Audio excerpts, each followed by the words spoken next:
প্রিয় ভোটার, আপনি এই দেশের মানুষ, আপনি এই দেশের শক্তি, আপনার অধিকার আছে, আপনার স্বাধীনতা আছে।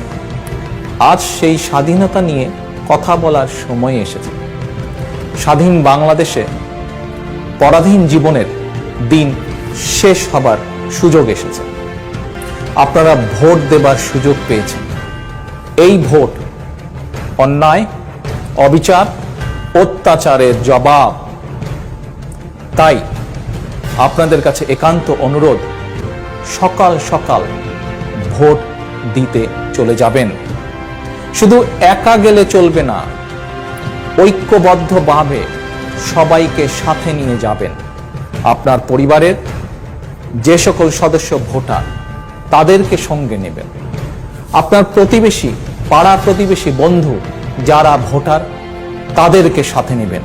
সকলে একত্রিতভাবে ঐক্যবদ্ধভাবে যাবেন এবং যাবার পরে নিশ্চিত করবেন আপনার ভোট প্রদান। প্রিয় ভোটারবৃন্দ, শুধু ভোট দিলেই চলবে না। এবার গত এক মাসে সারা দেশে কি হয়েছে, গত 10 বছরে সারা দেশে কি হয়েছে আপনি দেখেছেন। সারাদিন ভোট কেন্দ্রকে পাহারা দিতে হবে।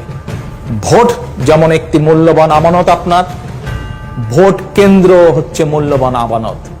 অবশ্যই ভোটের ফলাফল না নিয়ে ভোট কেন্দ্র ত্যাগ করবেন না। একটি দিন কষ্ট করে ভোট কেন্দ্র পাহারা দিন। ইনশাআল্লাহ বিএনপি আপনাদেরকে 5 বছর পাহারা দেবে।